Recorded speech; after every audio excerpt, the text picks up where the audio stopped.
A most important literacy concept to teach, especially to our young kiddos in early childhood, is the difference between fiction and nonfiction.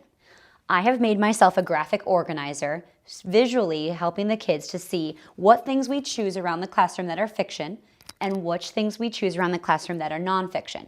You could easily make a graphic organizer with anything you have around your room. You could use 2 separate tables. You could use tape to split your carpet. You could go outside in the sand and use a stick to split a sandbox just so that they know there's 2 different categories that they're going to sort books and realia around the room. Realia. These are things around your classroom that the kids can hold, touch, feel. Things that they can say, hey, I grabbed this. Is it fiction, fantasy, or is it nonfiction? It's real. I start teaching that way. Fiction has the same beginning sound as fantasy. Fiction and fantasy are make-believe. And I put my little finger jazz with that because they remember, it's not real. You're using your imagination, and that's okay. There's nothing wrong with making things up. But true facts are books that are called nonfiction, things that are real, things that look real. The kids use their senses to determine whether things are real or not real. Can you see it? Can you smell it? Can you taste it? Can you hear it? Can you touch it? When things are fantasy, you can't always see it. Maybe in the book, but have you ever seen it in real life? Have you ever touched a leprechaun? Have you ever caught or captured a unicorn?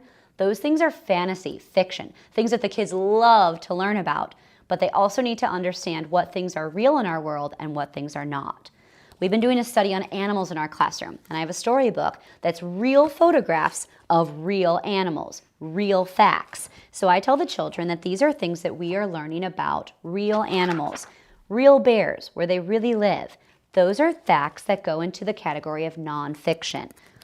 Then, of course, I have to read a storybook about animals that cause chaos in the zoo. These animals are going on strike. They talk to each other, they paint things, they write things. Is that real?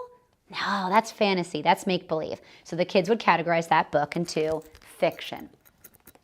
We have a pet frog in our room, and we talk about our frog all the time. We find out facts about our frogs from nonfiction books. I read this storybook with my kids, and we write down and find out all the facts we can about our class pet. That's real, that's nonfiction. But of course, there's a famous frog who lives with his mom and dad and goes to school and travels around the country named Froggy. Froggy is make-believe, he's fantasy. It's still fun to read about a frog, but this is fiction. Now, a fun part. I let my kids go around the classroom and find things that they know belong in each category. I have some animals in my classroom. Now, these animals are toys, but they are shaped and look just like the real animals. My kids would know that these are nonfiction toys, and they would put them in the category of nonfiction. I also have a bucket of stuffed animals, and although this may look like a real dog, this dog can stand, this dog can talk. I love you.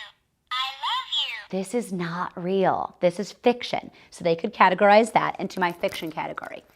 I use a lot of literature in my classroom, and I believe that it really, really solidifies the foundation of learning with a fiction and a nonfiction book. So when talking about polar bears, I would introduce a book fiction and a book nonfiction, and we can compare those books and talk about that.